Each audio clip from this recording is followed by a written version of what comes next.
여름 특집 벗어날 수 없는 저주의 굴레 19 3위를 공개합니다. 모모 않는 저주의 집. 1920년 미국 펜실베니아. 농부였던 존 블리미아는 농작물 재배에도 실패하고 가축들까지 각종 질병으로 서서히 죽어가 어려움을 겪자 자신이 저주를 받고 있다고 생각하기 시작했는데요. 해결책을 찾기 위해 동네 주술사였던 넬리 노를 찾은 존. 그런데 그녀로부터 충격적인 이야기를 듣게 됩니다.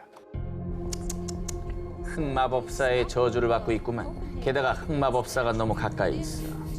그게 누구냐면 당신 옆집에 사는 넬슨이야.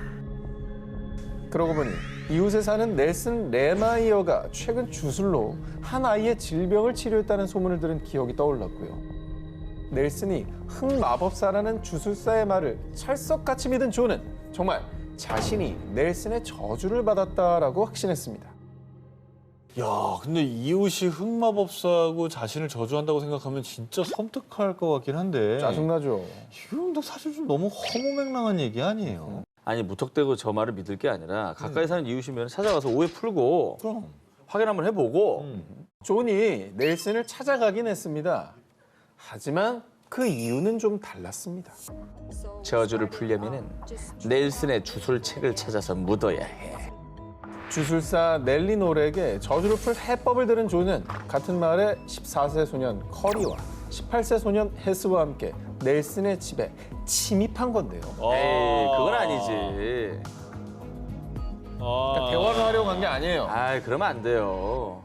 저거는, 친해져서 집에 들어가서 이건 뭐예요 그런 다음에 몰래 빼서 묻든지 해야지. 저건 범죄지. 범죄죠. 넬슨 동조를 되는 거지.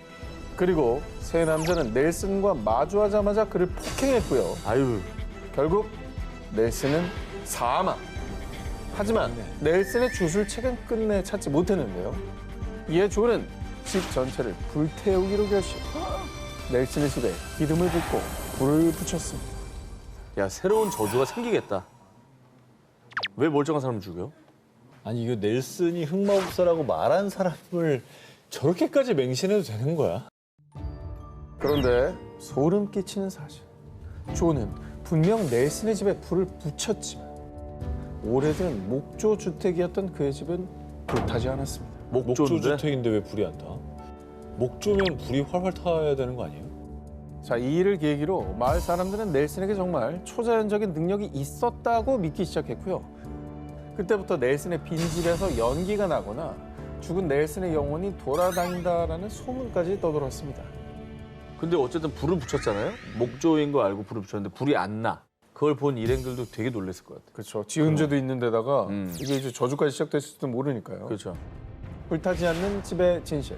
어쩌면 억울한 죽음을 당한 넬슨의 진짜 저주는 아니었을까요? 여름 특집 벗어날 수 없는 저주의 굴레 19 2위를 공개합니다. 영화보다 오싹한 저주의 굴레. 한 가정집에서 발생하는 초자연 현상을 다룬 공포 영화 폴터가이스트.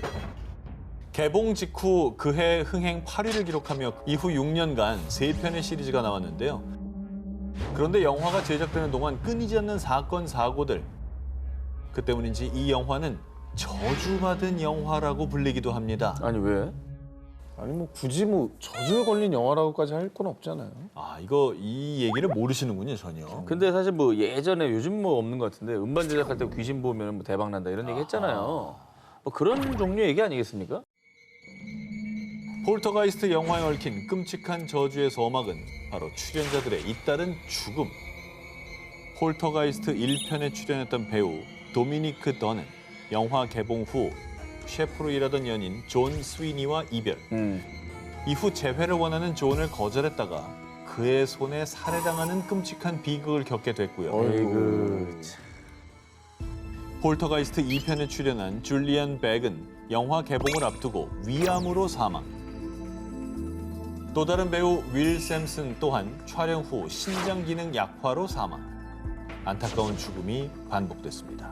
3편 역시 저주를 피해갈 수는 없었는데요. 3편 촬영이 끝난 후에는 시리즈 내내 폴터가이스트 걸이라는 별명을 얻었을 정도로 인기를 얻었던 아역 배우 헤더 오르크가 크론병으로 12세라는 어린 나이에 사망. 네.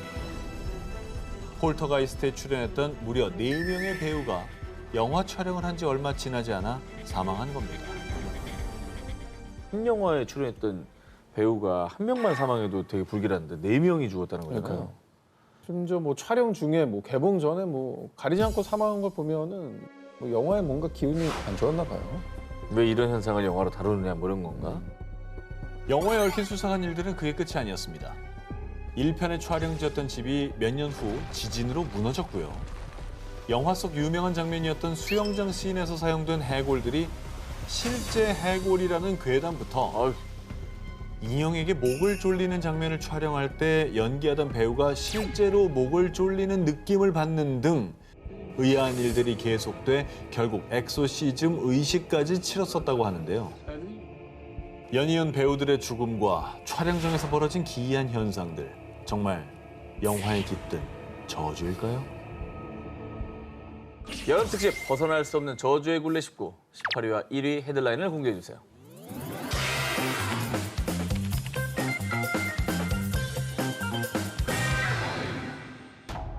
(2021년 9월 7일) 멕시코 게레르주 아카풀코. 평화롭던 휴양지에 돌연 규모 7이 넘는 강진이 발생. 건물들이 무너지며 결국 13명의 사망자까지 발생. 순식간에 도시를 덮친 강진에 도시에는 공포의 비명만이 맴돌았는데, 그런데 말입니다. 지진 피해를 입은 현지의 일부 주민들은 이럴 수가. 아니 4년 전이랑 똑같잖아. 이건 그 저주가 분명해.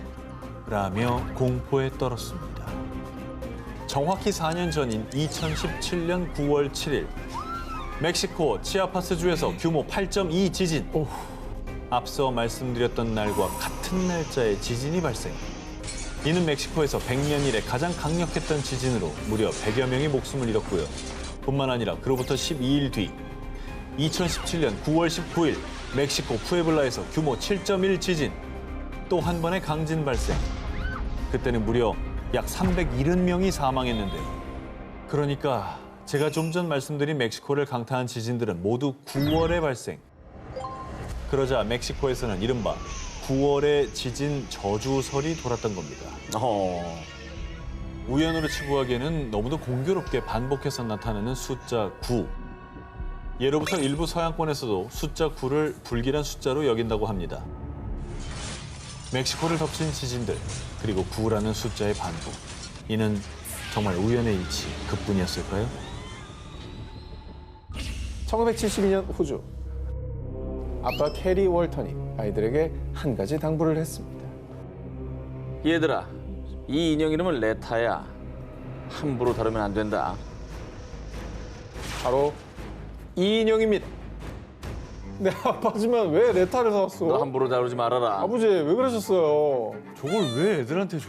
애초에 왜 가져간 거야 저걸? 나도 아빠지만 이해가 안 가요. 자, 월턴은 며칠 전 할머니 장례식에 참석하기 위해 고향 와가와가를 방문했는데요. 그런데 길을 가던 월턴의 눈에 띈 오래된 폐가. 평소 호기심이 많던 월턴은 마치 무언가에 홀린 듯 그 집으로 들어갔습니다. 그리고 마루판 아래에서 먼지와 거미줄을 헤쳐가며 월턴이 발견한 집, 바로 이 인형 레타였습니다.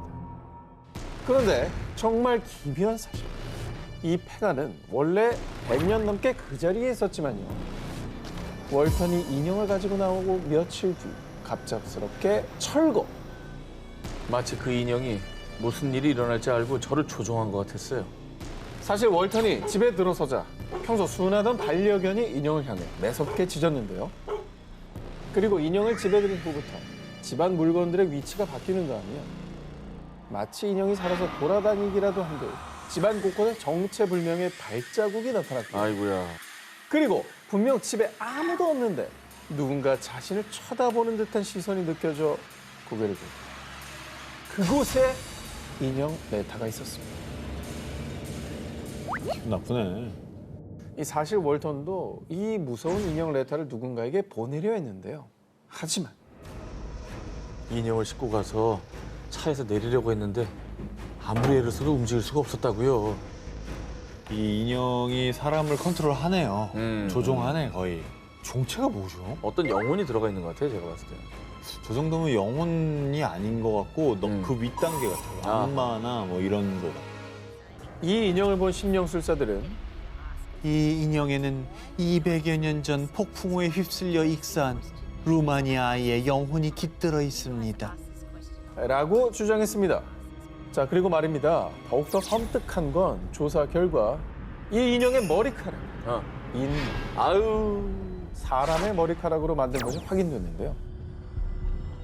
스스로 움직이고 사람들을 괴롭히는 저주받은 인형. 인형 레타에 깃든 원혼의 저주에서 어떻게 벗어날 수 있을까요?